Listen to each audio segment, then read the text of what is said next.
Hello and welcome to the New Voice of Ukraine series of questions and answer live streams. These happen twice a month where we take questions from our audience who are subscribed to us on Patreon and then ask them to either a guest, as is the case this week, or one of our various journalists, editors, etc. The New Voice of Ukraine is currently going through a retrofit of our video department and our premium content. So about this time next month, you'll be able to see the fruits of our labor on that. So in the future, please go to patreon.com/NVUA to support us, to support Ukrainian independent journalism, and to see the list of our additional content we provide, which is infographics, videos such as this one, and we are building on that for the future. So now getting into our topic this week. We are joined by Yuriy Boyechko, the CEO of the NGO Hope for Ukraine, which is on the ground helping Ukrainians in a wide variety of different ways. It's one of the big ones here, actually. So, Yuri, can you introduce yourself in your own words? Yes, good to be here, Anthony. And I'm Yuri. We founded Hope for Ukraine in 2016, and we've been working on the ground ever since. Currently, we work with about 100 plus local partners in Ukraine. We delivering food kits, live there, firewood, solar generators. We started now. We also run internal display center in Lviv, Ukraine, where we take in folks from the frontline towns and then place them there and find them permanent home to live in. And we also have a pretty robust educational program all across Ukraine, providing after-school opportunities for kids.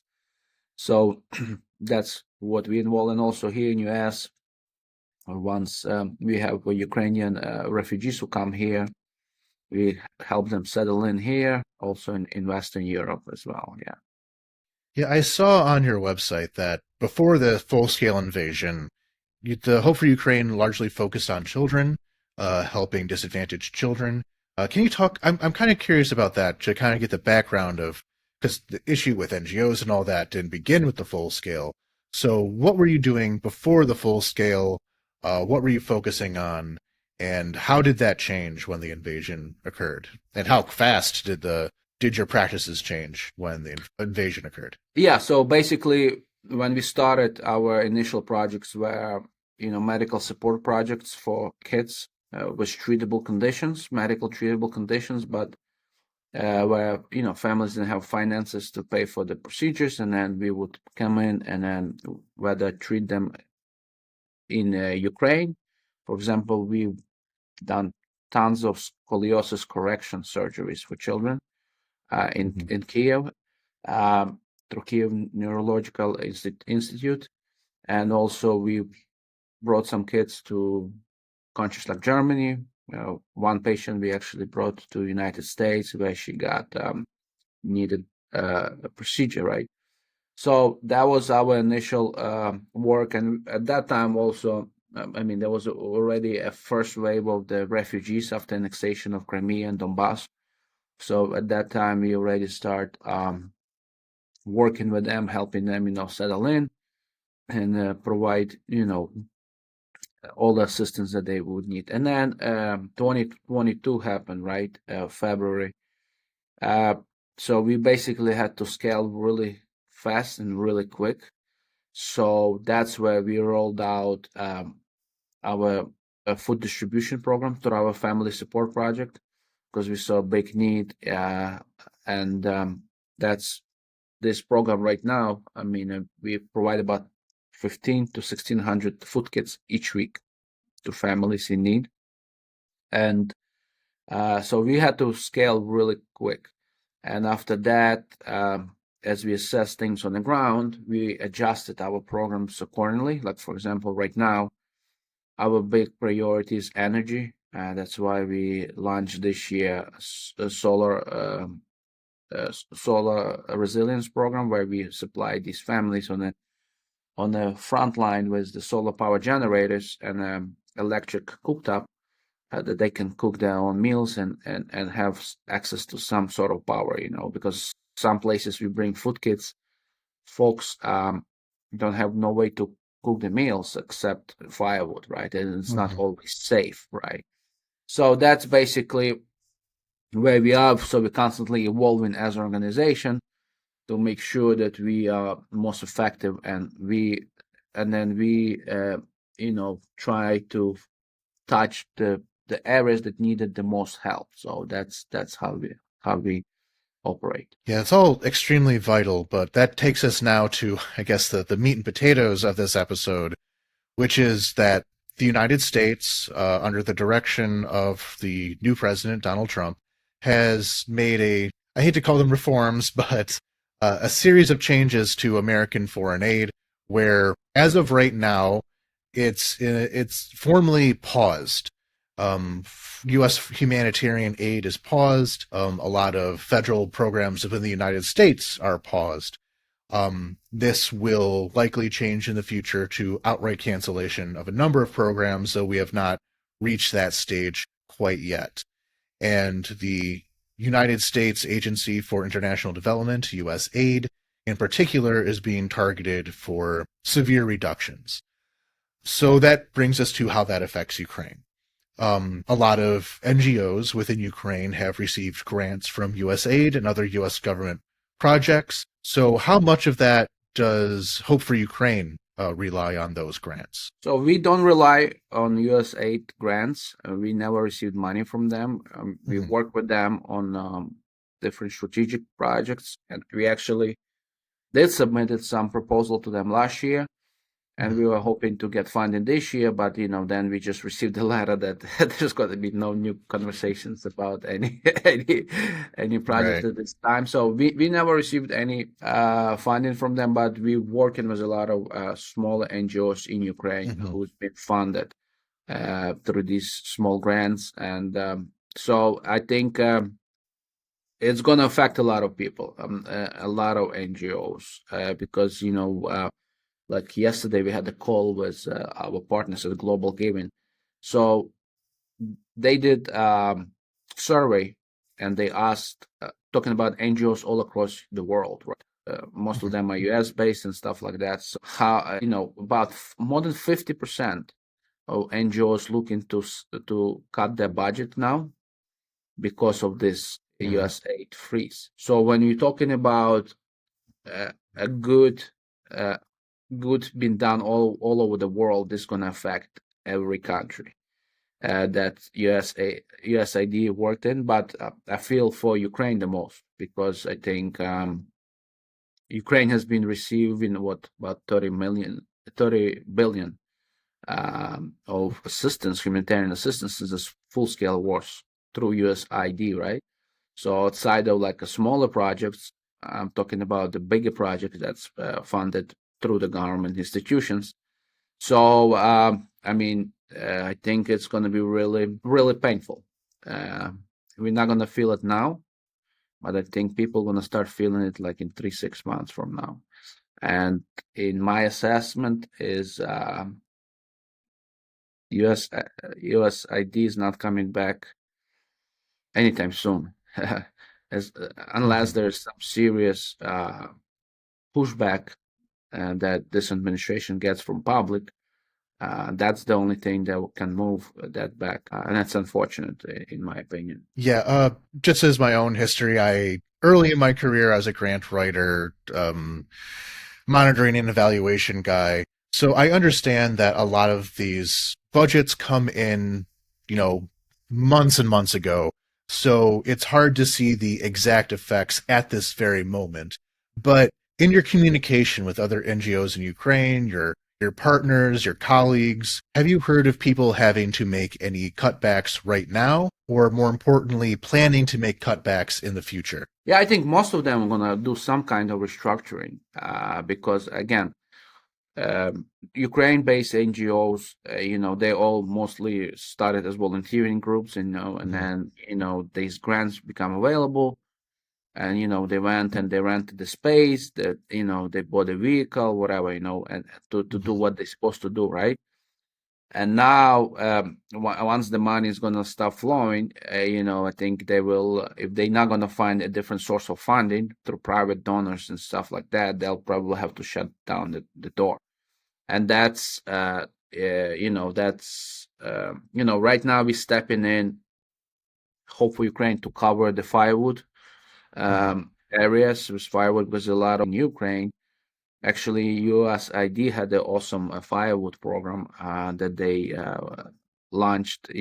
Last September, we actually had the meeting with Administrator Powell, and that was key topic of before the winter. How USAID will expand, firewood program, to these frontline areas, because there's millions of people who live there. Talking about Kherson, Mykolaiv, Kharkiv, Sumy region, Donetsk region, who rely on this firewood, and they cannot go in the woods, because woods are full of mines, and chop their own trees, right? So basically, they're relying on these deliveries, and so now we just on Friday we increased our deliveries to the areas that used to be delivered by the smaller partners through USAID ID program. So very, and for me, for example, like Dia, right, app, that's widely used by Ukrainians. I mean, that was a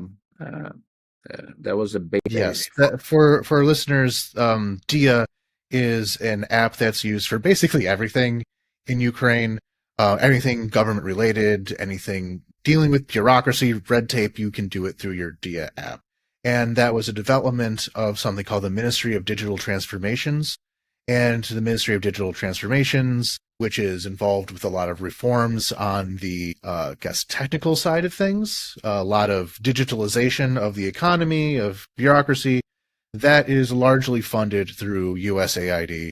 And reforms cost money, and a lot of that money came by virtue of American humanitarian aid. Yes. Yeah. So that's basically, and that's ever since for 2 weeks, we trying to rally folks here in US to put pressure on the uh, uh, senators and the Congress people to do something about this, so they would remove this freeze specifically for Ukraine. Because you're talking about project like DA. There's always this talk about corruption in Ukraine, this and that, how we track money, how we do this. But that's exactly a big example of how good this product was, right? To cut all that bureaucracy of those middle people, right? So there is no need to go to the anybody's office, and no need to hand anyone an envelope with cash to get things done, right? So so that's basically as far as these initiatives. I mean, if there is no future funding, what's going to happen to them, right? If Ukrainian government cannot find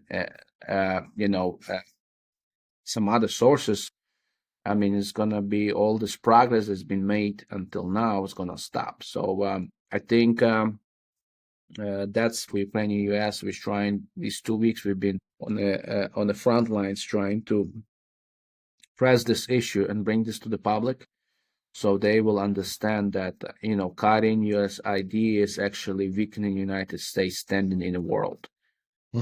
Because in the end of the day,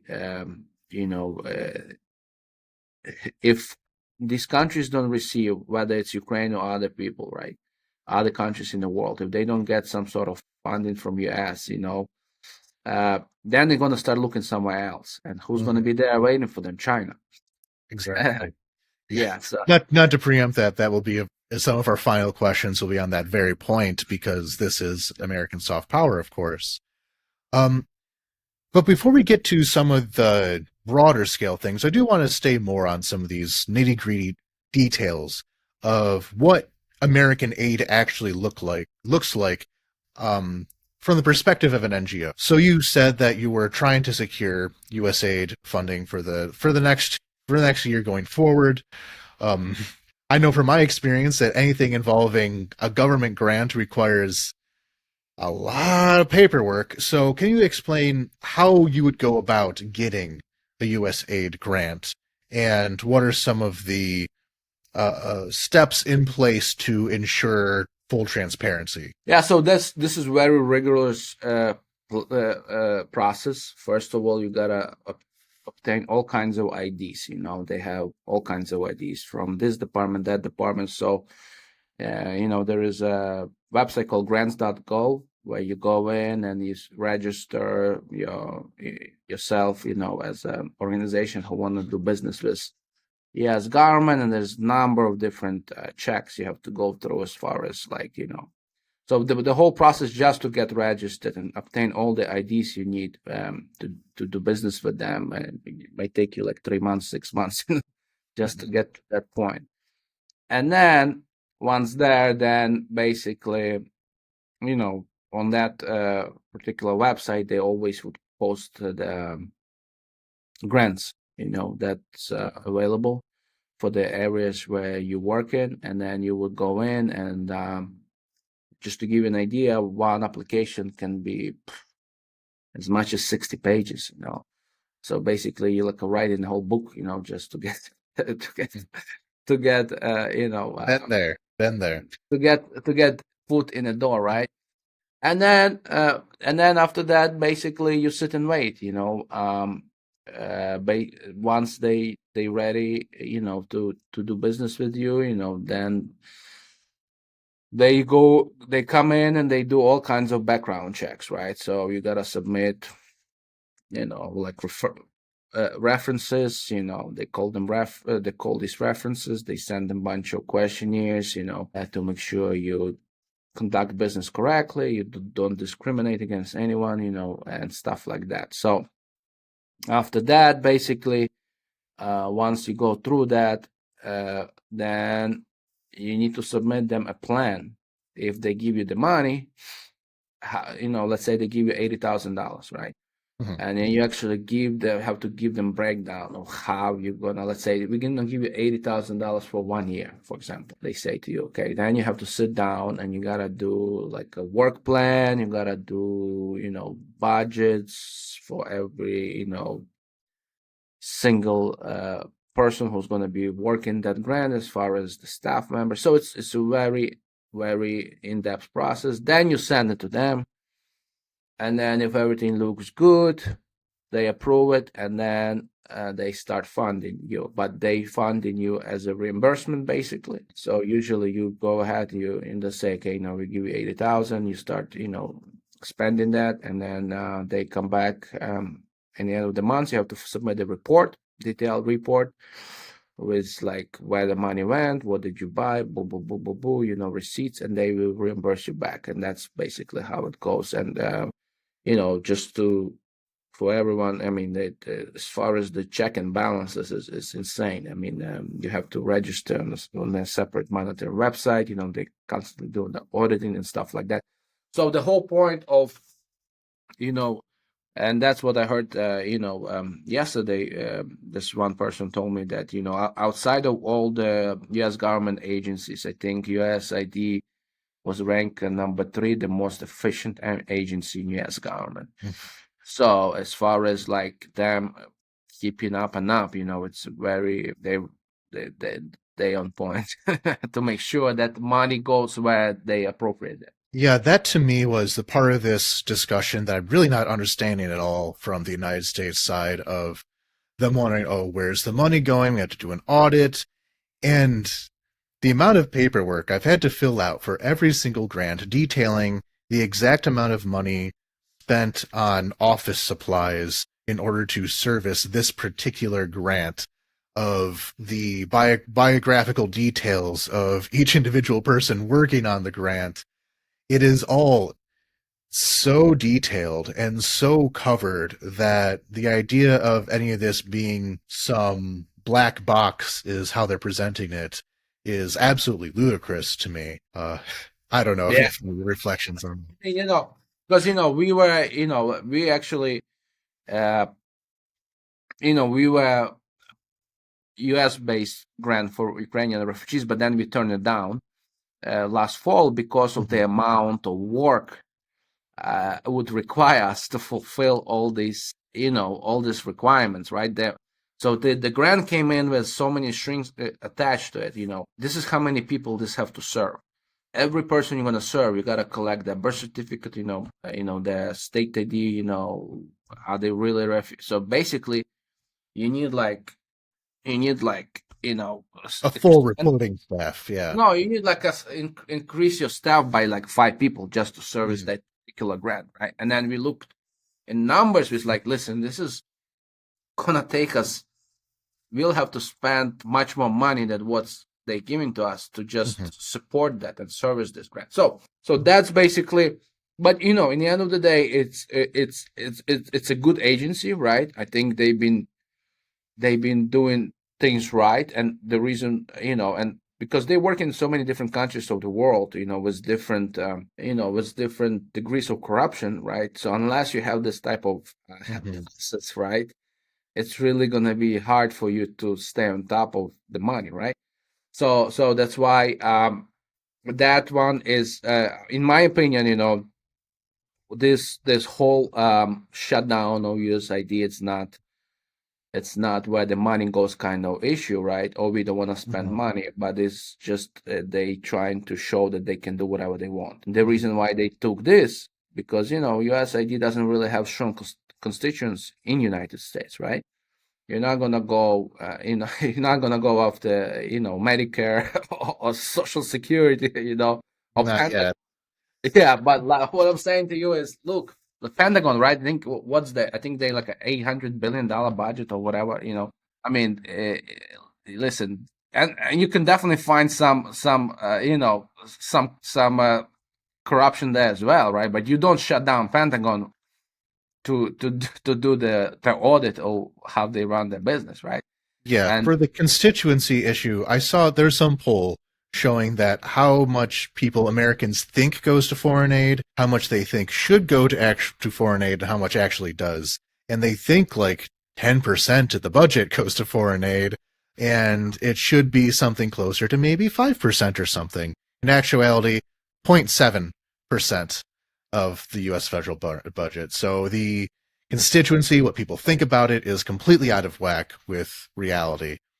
But on the issue of strings attached, is that the other criticism of some of this aid is that it creates a kind of incentive of people having to chase particular topics, have to chase particular vulnerable groups. So in your case, you said that it had to do with a lot of reporting, but do you feel that this is a problem of NGOs, especially local NGOs, like the small ones in particular, needing to tailor their services to the funder rather than to the needs of the community? That's one very common criticism that comes up. yeah, I mean, there is some truth to that, right? You Mhm. do have to, so for example, the grant we worked with them on, it was actually, they wanted to find refugees that came to US only within a year, right? Mhm. So like if you had someone outside of a year, they would not qualify for these services, right? So that's basically for us as an NGO, we would have to put like, 5 people on the ground knocking doors and asking how long you've been here, right? To get them into the program. So that's basically, you do have to, you have to align your mission project that they fund. But I think there was a lot of opportunities. Like, I mean, and my take is, this agency worked through Republican administration, Democratic administration, right? Mhm. It's been around for 20 plus years, right? So, of course, whoever takes over the White House and stuff like that, they have their own priorities. So the agency would shift a little bit the focus, right? So the same thing here, the new administration, if they didn't want to fund certain projects that were funded last 4 years through USAID, they could have just shift the focus of the agency and say, hey Mhm. guys, this is where we're going now. This is going to be our new priorities. Let's refocus this area. So that's always going to change, because everyone is, since it's a government's money, taxpayers' money. So who's ever running the White House will dictate what you're gonna. So I think it's the NGOs will always have to adjust to it. The ones who want to get funding. Because this are restricted grants. This is not the grants that come. With a memo. For the use whatever whatever area is needed the most. So these are restricted grants. So if you want to get funding, you do have to adjust. You have to adjust your culture. That's why they doing regular screening of every group that they work with, right? To make sure that they don't, that they apply, Mhm. all the criteria that they want to see. So how does that compare to, for example, uh, private foundations, or like, especially keep in mind the big ones like Ford Foundation, Open Society, things like that? Where the difference between a U.S. government grant, either through USAID or the State Department or something, NED, something like that, compared to a private foundation? I mean, private foundation they might much easier to work with. I think as far as like reporting wise and the processes, as long as you or follow their basic guidelines, you can kind of, it's not as rigorous as the government grants. So it's again, if you get multi-million-dollar grants, then multi-year grants, so you actually, bring an actual person who's going to oversee that particular grant, right? So and report to them. So a lot of them but for us after this, what happened? I mean.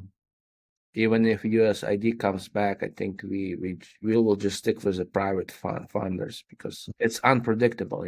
Like you cannot. I feel for those who, I have friends who run NGOs here that their entire budget is fixed on this government funding. So basically, they all going out of business, and services they've been offering is not non-existent. See, like I would never like in my and that's what I was telling to our staff. I was like, listen, last year it's government, so the government always gonna have money, right?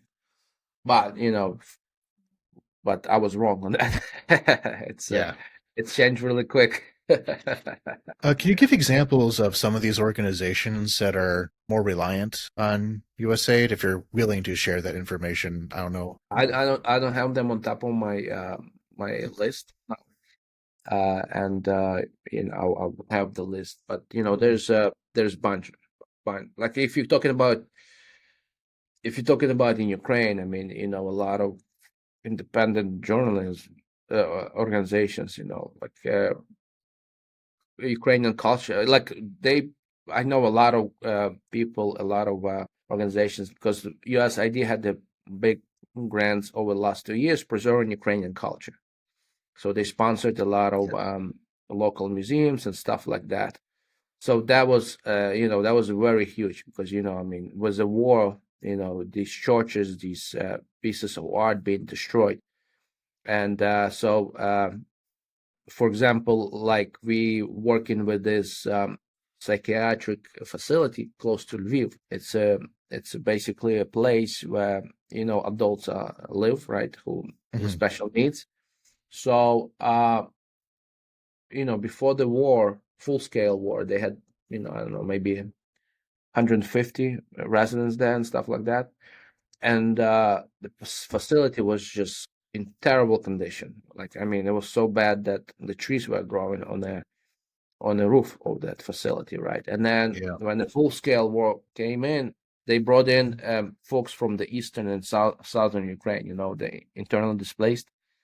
And basically their population grew from like 150 to I think down to like 350 or something. So then that particular institution, USID came in and they did full renovation of that particular facility. Now, I mean, it's like night and day. So that's an example of, a good, good money invested into something that, because, these type of places, nobody cares about those people, and the families don't visit them. It's really sad situation. But the USAID came in and they basically renovated.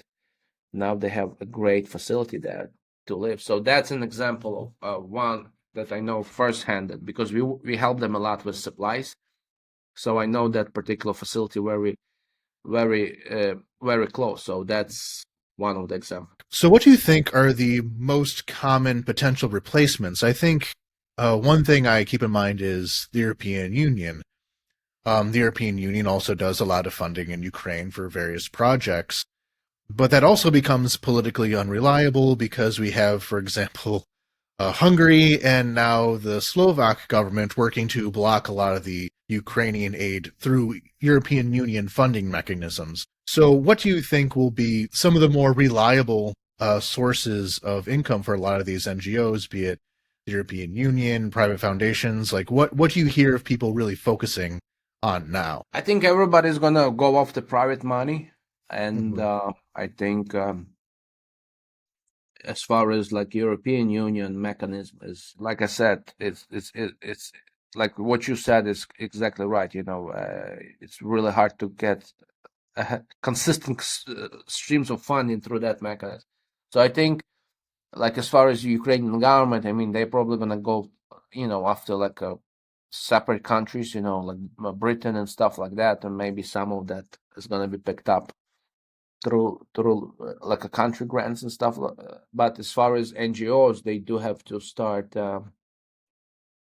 looking to raise money through from the private funders, and that that takes a lot of work, and it's Mhm. really really hard, because somebody if somebody like we have a lot of small donors ourselves, Mhm. but that's you know somebody asked me what would you rather, $10,000 check, or you have like 100 donors who give you like $100 or whatever. In my opinion, it's better to have 100 donors give you $100, right? Because that one big donor, right, they can change their mind, or they have Mhm. financial struggles. And so I think my advice is for everyone to focus on the small donations and build your presence online. I mean, right now, Mhm. that's where you find success. Once people get connected to your mission, they will get behind your mission. Like, for example, what we do is we on our social media channels, we do every 2 hour update of what we're doing on the ground in Ukraine. And at first, we just changed that about 6 months, this approach, because before we used to do like a once, twice a day. And because right now people's attention is so short. So Mhm. unless they get the information constantly, they not feel connected to your mission. So I think that's a lot of that will come in now, because people who were used to just getting this one large check from USAID or some other, and then they can live on it the whole Mhm. year. Now they're gonna have to restructure. You have to go and advertise. You have to talk about your mission, and hopefully you can fill in the spaces. But that kind of also brings in the question of donation fatigue for private donors as well, especially people, military units, different humanitarian organizations. They have been this whole time raising money through various social media. In my neighborhood Facebook groups, they're always putting out the call for don. And interestingly, especially early on in the full scale invasion, that was the bulk of the funding for various humanitarian causes in Ukraine, is like these small donations by Ukrainians handing off, $10 to the guy in the neighborhood who just so happens to own a truck. But we've been doing this for so long that It's it's hard. hard to keep doing that. Yeah. So have you seen any attrition on these small donations yourself? And I guess the connected question there is, are you raising money in Ukraine as well, or mostly foreign? No, we don't raise money in Ukraine. We Mhm. raise mostly, we do get once in a while donations from Ukraine, but bulk of funded 99% is from outside. The guy But in the truck gets that funding in Ukraine, yeah. Yes, yes. So, but the thing is, I think it's like even for us. I mean, people are tired of the war, and I think we as organization we are hoping that right now we're going to be in rebuilding mode, and we still have to do emergency response now, right? So for Mhm. us now to raise the funding that we need to work 7 times more harder to reach more Mhm. people. Like we send a lot of containers with humanitarian aid to Ukraine from here, from New Jersey, right? So in 2022, we were filling up one container once a week. It was so many donations. I'm talking about, clothing, stuff like that.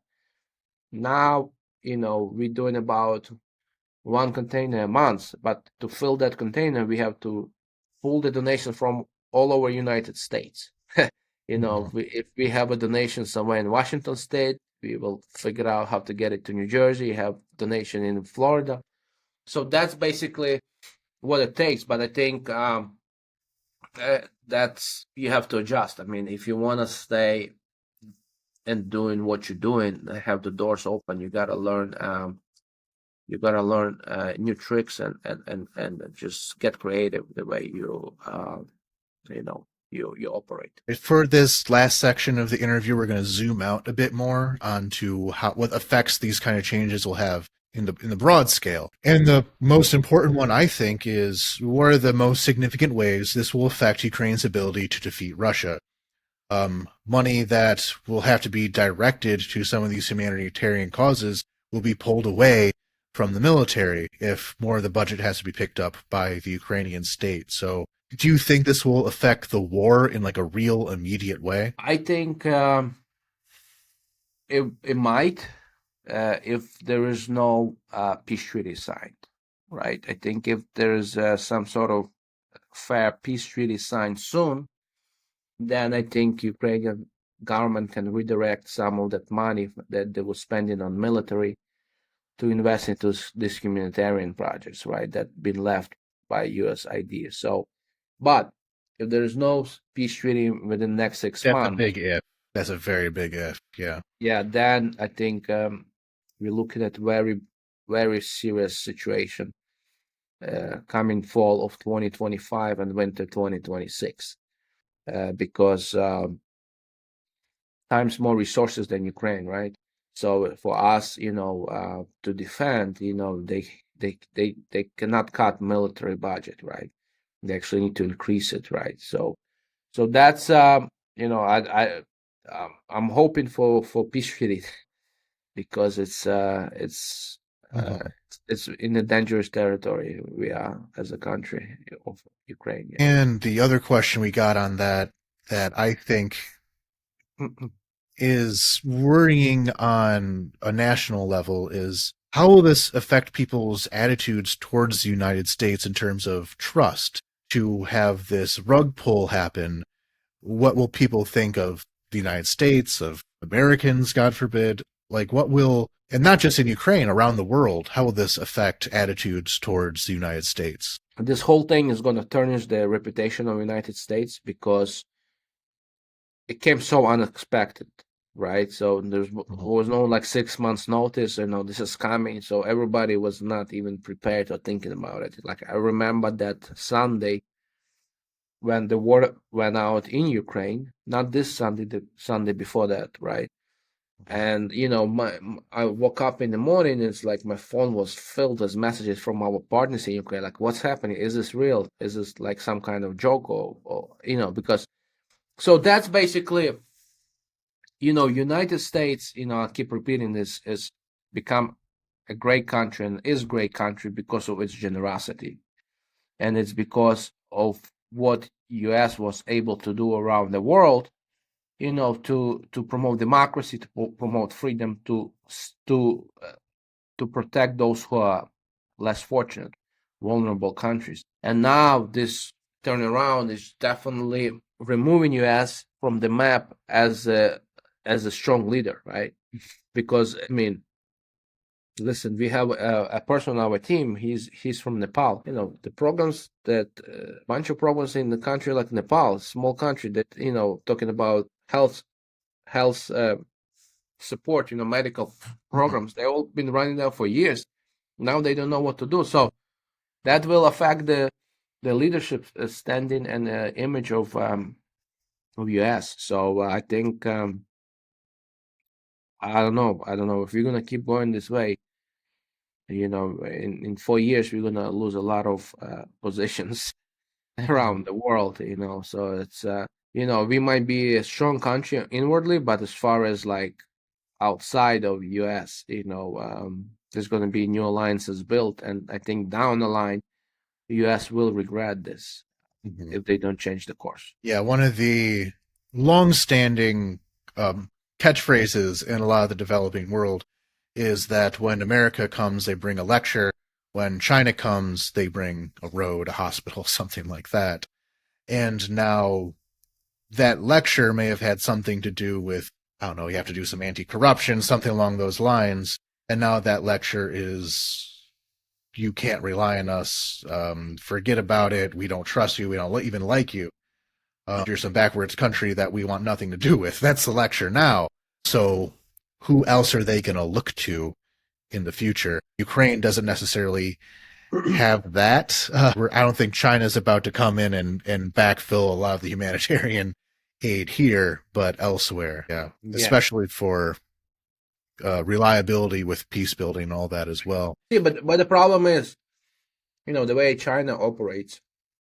Yeah, they're gonna build you a road. They will build you a hospital, but they will stuff the hospital with the Chinese doctors. Mm-hmm. They will build the road for you, but if you have some oil, around, they will take control over that. Say, hey, we'll build in the road, but guess what? Give us a lease of this particular. So there is nothing free will when China comes in. Mm-hmm. There's every piece of aid that they will present will have some sort of some sort of things that particular country will have to give up. So I think it's US. I hope that they will change the course and stay with this US idea and keep on doing good around the world. I mean, because otherwise we will lose leadership as a country. And this last one here is one I hope can be a bit more of a positive ending for this interview. Is what jobs and positions are available for Americans who want to either live in Ukraine or support the cause of freedom? What can an American do outside of his government, but just as an individual? I mean, there's tons of volunteering opportunities all across Ukraine. So we get a lot of calls from Americans who wants to go. I mean, actually, we get a lot of calls. People want to go fight to Ukraine. We said, hey, we don't handle that. You got not your departments. You gotta call. We get that as a news organization as well. How do I join the International Legion? Yeah. Not our department. Yeah, so we direct them to Ukrainian embassy, so let them deal with that. But as far as there was a great website called volunteeringinukraine.com, where basically it's aggregate of all the opportunities in Ukraine. So basically people can go there and find volunteering opportunity they interested in and contact that particular NGO, whether they want to work constructions, deliver aid and stuff like that. But I think everybody can get involved. Foreigners who come to Ukraine for that, or mostly locals? We do have folks come in and volunteer with us. We don't do like a long-term volunteering. We usually do like a short-term, a month or so. But we usually, those who come, they only stay at our base in Lviv, because we cannot. That's where we can ensure they're safe, right? Like if you want to go and try to deliver aid to some dangerous areas, we cannot take that responsibility upon ourselves as an organization, So that's basically, But we constantly have people go, come in the summer, volunteering 2, 3, 4 weeks of their time, feeding people, making food, unloading the containers, making food kits, so all that type of stuff. Yeah, just my own experiences out in the field is, of course, there are these organizations, and then there are people who kind of are brave enough to go down their own, you too can be a guy in a truck. I can't recommend that because it is extremely dangerous. A lot of people have unfortunately been killed in that way. Just recently, an American, or I'm sorry, a Brit, I think he was, who was working on evacuations going out of Pokrovsk. Their van was hit by the Russians, and he lost an arm and a leg. He is in stable, but very bad position because of that. So if you do want to come to Ukraine and help directly on the front lines or behind the front lines, everywhere it can be dangerous. Just keep that in mind. You are taking your safety into your own hands, and there have been a number of deaths and serious injuries because of that. So just keep that in mind. Please, it is a war and a very dangerous one. Yes. And I guess we'll conclude by asking you the way interviews usually end with plugs. So what can you tell us about Hope for Ukraine? What are the projects you're working on right now? What do you want to work on in the future? And how can people help? Yeah, so we work in our big projects is our feeding program where we supply food kits to 15 to 1,600 families each week in Ukraine. Also, we just started a solar power resilience project where we supply the solar power generators to people who live without electricity for extended period of time. Educational projects, frontline projects, refugee projects. You can find all that information on our website. It's hfu.org, also on our socials, at Hope for Ukraine, for Facebook, Instagram, Blue Sky, Threads, X, whatever you like.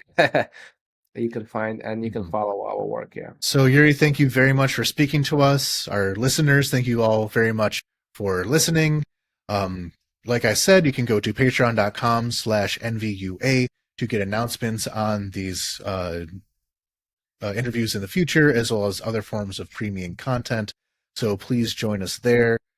Please support Hope for Ukraine, and really be on the lookout for any causes in Ukraine that speak to you. A lot of people are very much hurting right now, and the budget strings, the purse strings are getting much tighter. So any help that you can provide would be very much appreciated. So Yuri, thank you very much for being here. Thanks for having me. Slava Ukraini.